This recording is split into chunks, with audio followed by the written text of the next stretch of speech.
Welcome to Beyond the Ocean. Here's a clip from today's guests. By the time we came into this space, we knew kind of the landscape of the available technologies and what we could kind of start from. And I'm a business person, so we built a financial model for how much does this thing have to cost and how much money does this thing need to make for it to make sense to actually build a business.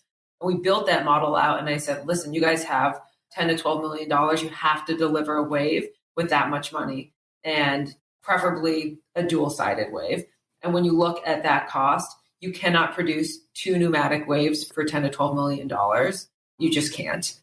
So we looked at kind of the most cost-efficient, space-efficient way that you could build a wave that would be good enough to actually teach people how to surf in the ocean and be able to transfer those skills into the ocean.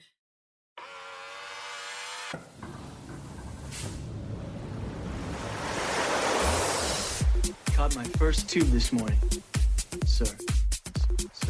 Welcome to Beyond the Ocean, the podcast exploring surf parks and the impact of technology on the future of surfing. We speak with technology leaders, investors, operators, and surfing legends to explore this exciting new movement. I'm your host, Chris Klusner.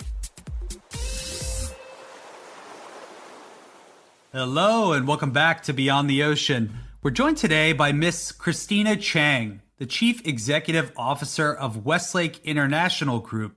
Kristina herself has led early-stage investments in companies like Solo Shot, Press Juicery, Buck Mason, and Westlake Wave Co. Westlake Wave Co. is one of the newest wave technologies on the market today, serving beginner surfers, which is typically an untapped segment in this wild world of wave making. In today's episode, we talk about what she looks for in new investments and her outlook for the future. She holds an MBA from Stanford and an undergrad degree in history from Harvard, and is a stoked surfer herself. Please join me for this wide-ranging and super fun conversation with Kristina Chang from Westlake.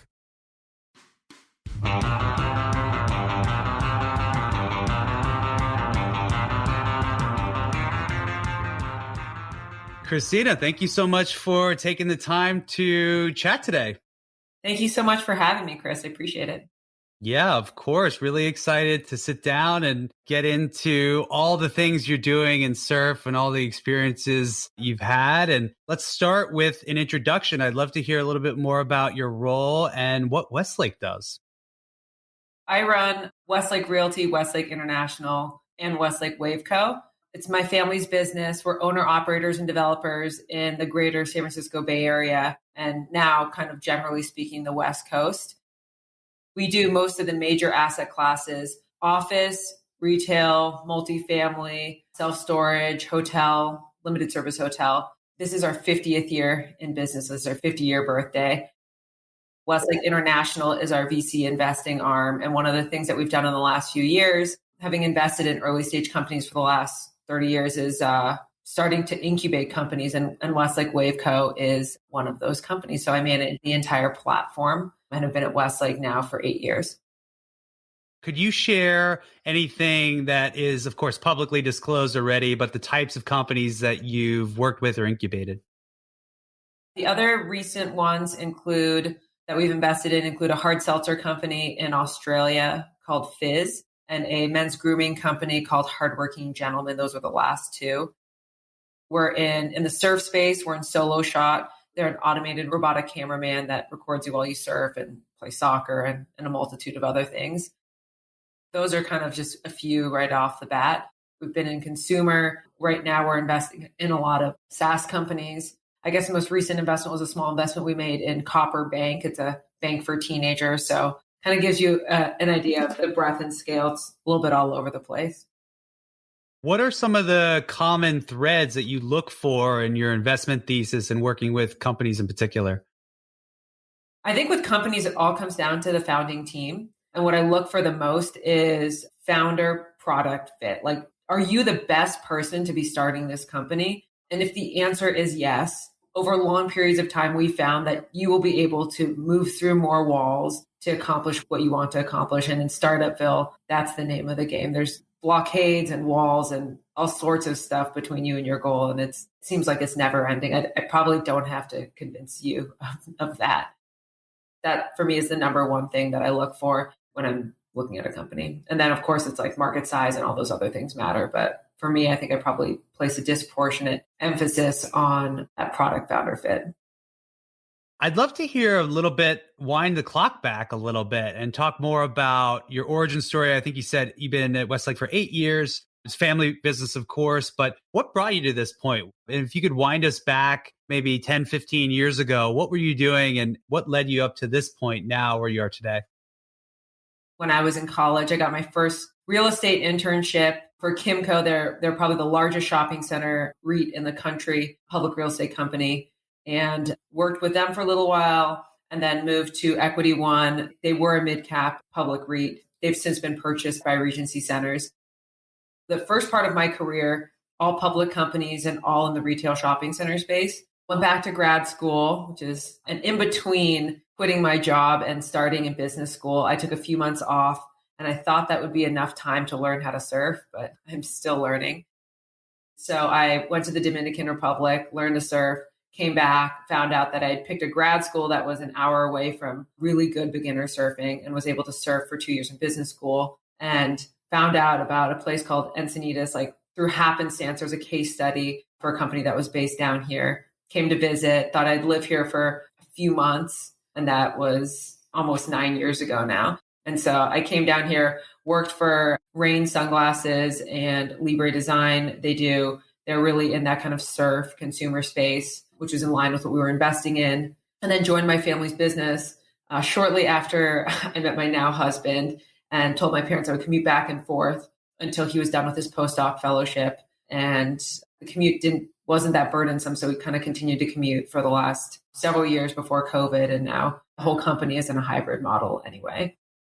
All public real estate companies, a little bit of surf experience, and then joined Westlake. And Westlake has a pretty diverse portfolio. It's not just retail, it's office, it's multifamily, self-storage now, and limited service hotel. Kind of worked my way up at the company and took over as CEO at the beginning of this year. So my sister and I run the company together. So awesome to hear the story and how surfing fit right into your transition there. So do I have it right? You went to Stanford for your MBA? I did. Yeah. And so where would you surf when you were at Stanford? I really learned to surf, like where I really put in my time was a place called The Hook, which is at the end of Pleasure Point. And Santa Cruz is just filled with right point break after right point break. When I moved down to San Diego, I was shocked that it gets windy most of the time by like 10 or 11. It stays glassy in Santa Cruz most days. And like, I gotta believe there's good surf 300 plus days a year. I mean, there's always good surf in Santa Cruz, but it is also always cold. I'd rather take a little bit warmer water and have to get up early. And correct me if I'm wrong, but I think you went to Harvard undergrad. Is that right? Mm-hmm. So I did on the East Coast I went to high school and college on the East Coast and then worked on the East Coast. I was out there for 11 years before moving back to California. Have you ever surfed outside of Boston? I live up here now, and I got to say, there is an amazing left point break that I will not name drop here, just south of Boston. And I frequently surf there alone, probably because it's 40-degree water. I love it.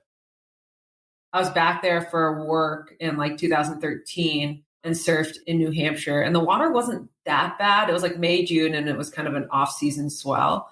So I kind of lucked out, but I think that's probably the warmest it ever gets. And I was in a 4.3 in hood, but I had a blast.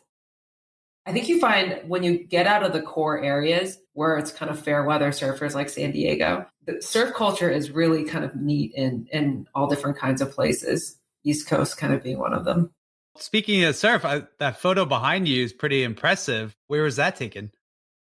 That's taken in mainland Mexico at a beach break that we do step-offs at in a very, very small rural part of Mexico. But these guys get waves 2 to 3, maybe 3 to 4 foot south swell in San Diego. You're looking at still double overhead waves there. Like that swell, I think it was maybe 4 to 6 feet in San Diego. So it's just a swell magnet. That's the way to do it. That's so cool to hear about your professional story. And then sounds like you sort of fell in love with surf and the West Coast experience. And by the way, when you said you were commuting with your husband, north to south, or was that East Coast to West Coast? We were living in San Diego and I just commute up to the Bay Area every week for work. So I was up there like Monday to Wednesdays. We both just love living down here. We both love to surf. And so when I met him, he grew up surfing in the summertime with his dad in California. And then when he moved down here in the fall of 2013, he kind of picked it up again, but didn't really we went kind of full bore on the surfing once we started dating in the spring of 2014. And now he's way better than me. So at what point did you decide, hey, this is maybe we could actually work together and do something here? When did you make that jump from sort of surfing together to actually looking to start to build something new? So we talked about doing a project together for years and never really had the aha moment, great idea. And we met Ori Vicente through mutual friends in San Diego. And he was coming out of a 5-year stint at the surf ranch. And him and my husband connected and had a lot of complementary skill sets and talked about doing something potentially in the artificial wave space, but attacking the market kind of from the exact opposite angle that the surf ranch attacks it at. It all happened pretty naturally. And it is nice that, we both have other jobs that we're involved in, and this is our passion project. So this being Westlake Wave Co. And then Ori is, like you said, third partner. And so you, John, and Ori, and you guys are the co-founding team. So how would you describe Westlake Wave Co. to someone who's never seen it? So Westlake Wave Co. is artificial wave that's specifically designed to teach people how to surf, which is completely different from most of the main competitors in the market, as you know, who are chasing performance.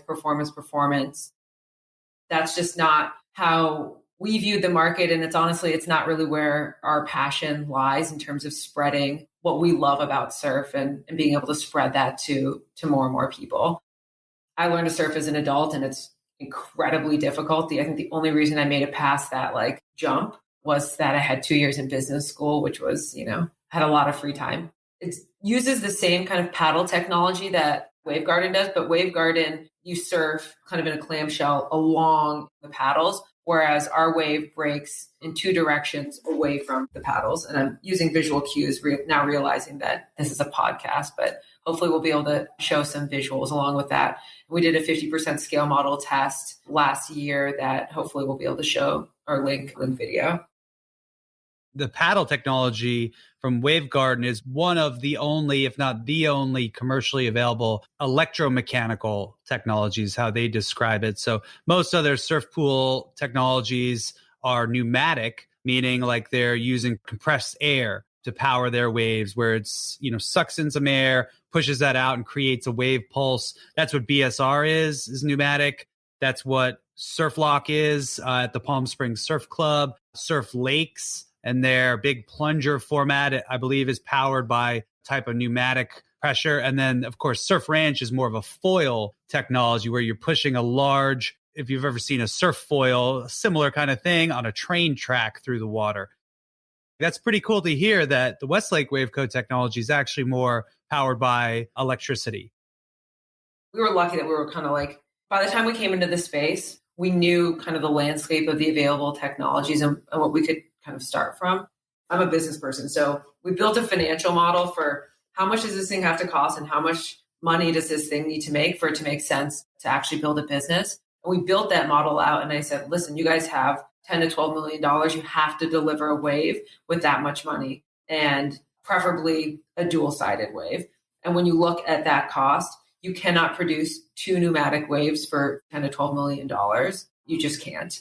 And the foil, neither of those are cost efficient. So we looked at kind of the most cost efficient, space efficient way that you could build a wave that would be good enough to actually teach people how to surf in the ocean and be able to transfer those skills into the ocean. And that's how we designed the technology that we did. These paddles where you have waves that are created in either direction, moving away from the paddles. So you get one right in one direction and one left in the other direction. And we can produce, I think, over 300 waves an hour. So you can put a lot of people either side of those pools. I love the lead with the financial model and then built the tech MBA approach. And it's very refreshing because usually it's a little different. Usually it's, hey, we've built the tech. Let's figure out how to deploy it and who it's for. But it sounds pretty clearly like from day one, you were targeting the learner market, the aspirational surfer persona, because it sounds like that's who you were at one point. You really are aiming at more of that democratizing access to surfing experience. So, you go to Surf Ranch, and I'd love to talk about later in this conversation about what that's like, but it's intimidating. It's a heavy wave. It's a train literally rolling at you. You have to turn and don't fall because it's only going to come. You're going to have to wait quite a while for that next wave to come. So sounds like just a much different experience for the end user to be in a Westlake Wave pool. There's two things. The first is we built this, other than our demo pool that was a 50% scale model. Surf Ranch is the only other artificial ranch that we've ever surfed. We've tried to make it to Waco a few times, and one time it was weather, and then it was COVID, and then we had a work emergency here. So it's just hope to make it out there one day. But we've been to the Surf Ranch now 6 times, and one of those times we rented it out for the day for our company, and we taught everybody how to surf. And so they do have a beginner wave at the Surf Ranch, and it actually is fantastic. It's minute-long Waikiki wave, and seeing the faces of my 65-year-old mother just crushing it on the Waikiki wave. I mean, being able to spread that joy to other people, that's really kind of an experience that we are really passionate about and we get really excited about. So yes, kind of the opposite end of the Surf Ranch, but it is still kind of in that genre of, I'm sure you saw that at the Surf Ranch as well, that this just pure joy that people have surfing in an artificial environment where it's not who has priority and you're paddling around people and every wave is different. It's a really happy experience, and that's part of the reason that we love it, and that's a big part of the Westlake Wave Co brand. Yeah, we just came from my first trip up to the Surf Ranch last week, and I also have visited Waco before and experienced the differences in the technologies, and the summary is frequency. The Surf Ranch is such a long wave. If you look at the aerial view, and I want to ask you about footprint and like what a Westlake Wave Co facility, the overall master plan, what does that look like? Because you look from the aerial view at Surf Ranch, and it's a very long, very narrow track. And the train rolls up and back the track. It creates like a minute-long wave. It's 4 minutes between waves. But the result is you get literally the longest waves of your entire life if you make it. I wore my watch, my Apple Watch, and I tracked myself surfing more than 2 miles distance-wise over just 2 waves or 2 or 3 waves compared to like normally surfing, it's like a 2 or 3 second wave. So it's literally like 30 to 40 times as long as a normal surfing wave. So it's mind-blowing. BSR is not the same. It's like you do 2 or 3 turns. It's like an 8-second wave. You get a lot more of them, but it's just a totally different experience. So how do you, seeing Surf Ranch and experiencing that firsthand, and then imagining Westlake Wave Co., how do you think about sort of like ride time and what that experience would be like actually in the water? So like 2 peaks you mentioned, or is it? It's 1 peak in either direction. So on one side, we're producing a right, and on the other side, we're producing a left. And we're more akin to Waco, both in terms of frequency and ride time. The ride time is about 10 seconds. So it's not that minute-long wave. But for us, we thought about, the cost of building an artificial wave, it goes up exponentially with the size of the wave. So building a 6-foot wave is not double the cost of building a 3-foot wave. And so we thought about what is the minimum size that you need to learn and for it to be effective and fun and to really prepare you for the ocean. And we felt that 4.5 feet that you could size down to 3 feet for ultra beginners was really the Goldilocks sweet spot. How have you approached customer testing or prototyping? Because that whole aspect of creating a 50% scale model, that sounds actually pretty hard to do. How does that actually come to fruition in real life? We were able to retrofit an existing facility to do it in a pretty cost-effective manner. But yeah, it's really important. Water behaves pretty similarly as long as you're at 25% and above. And so we knew that if we were able to pull off a 50% scale model test, testing them against our CAD drawings and simulations, that the real thing would match up very closely. Who's actually helping with the development of the technology itself? My husband, John, is fully in charge of the technology. So when we did every simulation, everything we've done so far, he has done himself or has worked with outside contractors to help consult on it. And in terms of his skill set, I think you said he was doctoral degree he was getting or a master's degree. What's his background to be able to give him the confidence to literally make waves? He has a PhD in mechanical engineering, so it's a pretty well-suited skill set. Before Westlake Wave Co, he was, or is still, I guess, a design engineer. So people come to him and they're like, I envision this product. Can you build and design me this product? That was really inspirational for us because we kept seeing like he was designing products for businesses that were not our own, and being able to find one that we could do as our own business was really exciting and something that John was really passionate about. So it sounds like you've thought a lot about the surfer persona, that aspirational surfer, learning to surf. How do you think about like loyalty? It's almost like one thing, with like a dating app is if it's a good dating app, you stop using it. So if people learn to surf, how do you think about loyalty and getting them to come back for repeat visits? That's a great question, and a question that we get a lot from developers. Even if we can cut the learning curve by 95%, it takes a while to learn how to surf and then to get on a fun board or short board and learn how to do a proper bottom turn and to do a proper top turn and a proper cutback. That alone will give you a pretty high lifetime value of your customer. And then for kids and people like me who are not like full size, I'm only 5'3", on a 4.5 foot repeatable wave, I'd go surf that once a week for sure. I mean, there's plenty of days in San Diego that are not as good as what our full scale model would be like. You can see Surfline will tell you the forecast 17 days out. You know when you're going to have a flat spell. And so we think that that will bring enough repeat business to keep the pools very, very occupied. Yeah, well, I mean, the demand is there. You just take a look at the black surf camera any day of the week. It makes so much sense. And I think folks shouldn't get the wrong impression that because it's only 4.5 foot that you can't rip on the thing. And so it's a nice looking wave. And I think even people that are intermediate advanced surfers can have a great time, especially bringing their families out and that kind of dynamic. Yeah, that's one of the things that is a big part of our brand, is that family feel and being somewhere that's fun for the whole family. Then you've increased your customer value by, on average, like 4 times. I think people are much more okay spending money on their kids and giving their kids a really special experience.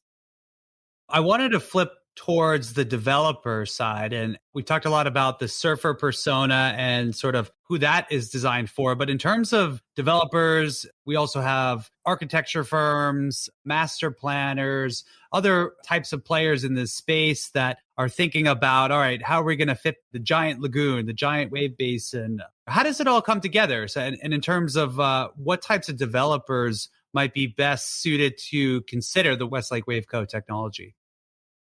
We came at it from the developer angle. That's where my background is. At Westlake, we don't do specialty retail and high-end hotels, which I view as probably the best markets for building a wave pool, especially a small format one that's going to have mass appeal to a lot of people. The best developers for this are those that have the specialty experiential retail. Retail has transformed a lot in the last 20 years from somewhere that you go to buy stuff to really having special experiences along with purchases. And then high-end hotels where they can put one in the hotel, and that's really a draw to have people coming back over and over again to the hotel. Single-family master plan communities will also be an asset class, but that's another one that we don't really play in. So those are the 3 kind of use cases that I think it makes the most sense for developers. And I think it's just a little ironic because people look at us and they're like, well, you guys are developers. And I think it's kind of knowing what we don't know. The way that I view it is every asset class is so specific and requires a really specific skill set. Those are just asset classes that we don't have exposure to right now. I'm sure that there are other areas where I don't know if you think of it this way, but your sort of vertical integration in terms of you're creating the technology, but you also have the powerhouse of knowledge of how to run commercial real estate developments. And that is actually a huge advantage. And maybe you could talk about if there are any blind spots that a non-experienced developer, someone without Westlake's 50 years of experience might miss or not even think of in terms of setting up their overall facility for like long-term operational success. So anything come to mind related to like things that might be frequently overlooked that actually are a big deal? The biggest thing is probably cost. We've heard anecdotally that a lot of the major players in the space will cost out a project and then they'll be orders of magnitude off. And I would consider orders of magnitude anything larger than 10%. You really miss the mark on costing your project out. That comes from doing this for years and years and years. The folks that run our development group, we just hired a VP that he's got like 20 years of experience at a general contractor. When he looks at a project, he knows how much it's going to cost. And real estate is also very local. So knowing exactly what it takes to get entitlements and how long it's going to take to get entitlements in your specific locale is absolutely critical to the timeline and cost of a project. The pain of not knowing what those things are or how to deal with them before starting the journey is going to make that process of building your wave pool really painful versus being able to work with your expertise and not skip all that, but at least shortcut it and get ahead of it. That's got to be a huge advantage. I would love to maybe zoom out. Why surf pools? You're out there, you're looking at all kinds of growth sectors. You describe technology companies, SaaS companies, consumer brands. How do you think about the scalability and overall sort of market size of surf pools? The market size question is one that is still very much TBD, and anyone who kind of tells you definitively how large they think the market is probably a little off base. But in terms of kind of why we love it, it's really at the intersection of having deep real estate experience and really understanding surf and surf culture, sizing the right experience between those two. And we think that learn to surf small footprint market really is where the magic is in this space. And that's because in most places, it's much easier to find a 2-acre parcel to build something on versus a 5, 10, or 15-acre parcel to build something on. And so we can go into much more infill areas where there are a lot of people, not just surfers, non-surfers, just more people. We have one project that we're moving through initial diligence on that's in a major city. It's in one of the top 10 largest cities in the world. When we look at a project like that, we're like, of course, we're going to be booked out close to 100% of the time. And that's where I think the future of surf is how do you integrate these pools into the fabric of everyday living? And it'll be really interesting to see the progress that is made in the next 5-10 years. And selfishly, I hope we're able to build more and more of these in infill areas where people live.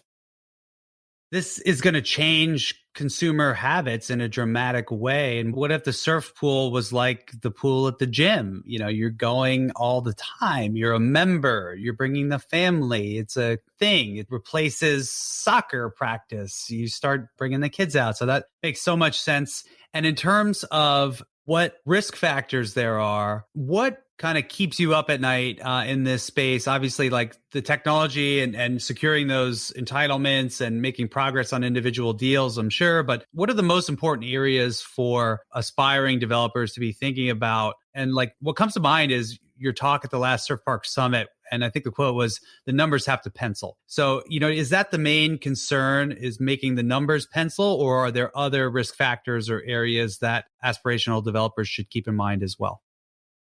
I think it all comes back to the numbers having to pencil. You need to be kind of spot on with your cost estimates on how much it costs to build it. And then you have to have an understanding of how much is it going to cost to operate and how much we're going to be able to bring in revenue. And it needs to make sense as a standalone investment opportunity, or when you pair it with the master plan community or the hotel or the specialty retail, when you roll everything up, does it make sense as an economic real estate development next to other standard asset classes? And that's where a lot of surf-specific developers miss the mark, is that is how real estate people are going to comp whether this is a good investment opportunity.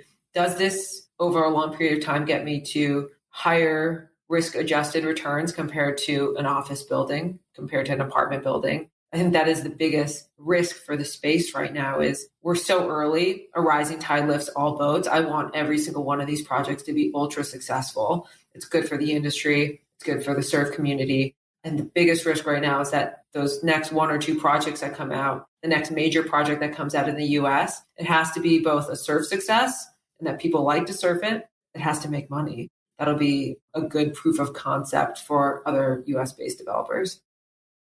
Like you said, starting with the costs, just setting that budget first, not saying, all right, we want the 6-foot wave. Let's figure out what it costs and then figure out where it can go to make sense. You sort of have to flip that inside out. All right, start with the demand, constrain your costs. And that's the way to make the numbers pencil, is start with that proven demand of being near a large urban environment, understand the operational investment required, and be realistic in your lifetime value of customer retention and loyalty. I mean, is it as simple as that formula? It is, but like a lot of things in business, it's not the concept that's the secret sauce. It's how you put all the pieces together. Both of the projects that we're talking to that we're furthest along with are in major population areas where there's already an existing surf culture. And I think those are the areas where you're going to see the most success. There are a bunch of projects in the desert in California, and those probably fit the same bill. They're not quite as close to major population centers, but they're close enough to LA and San Diego and even San Francisco. The success of those projects is going to be really critical to how the rest of the industry develops in the United States. So we're definitely rooting for each and every one of those projects. How much of your proposed projects or goals are domestic in the US versus internationally? We're not really far along on any of our US based projects. Both of the projects that we're further along are non-US based. And that's partly because Ori's our main sales and business development lead. And he's from Spain, and he has worked in the Latin American market when he was with Kelly Slater.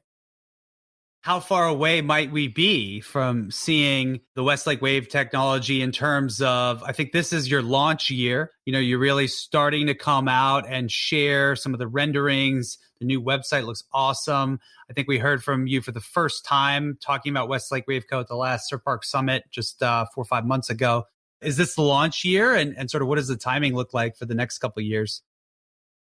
It'd be great to be able to announce a project this year. I know the two developers we're working with want to make sure that the site is really secure and they have all the economics in place before we announce the projects. But that would be amazing if we could. I would love to have people surfing on our waves realistically within 36 months from now. But a lot of things have to line up to make that happen. And I think once there's one full-size one that's not in the US, it'll be much easier to sell into the US market. US real estate development, for the most part, is just so much more difficult than in other parts of the world. I personally am very excited to learn more and follow along and help to tell the story. And I think the idea of democratizing access can't be true unless there's waves and surf pools for people to learn. And you can't democratize access unless everybody can start from somewhere. And so love what you're doing. How can people learn more about Westlake or about yourself personally? WestlakeWaveCo.com. You'll be able to see a 1-minute sizzler reel of our demo. You don't have to watch me surf. We pick people who surf way better than I do, including Katie Simmers, and she made the wave look a lot better than I did.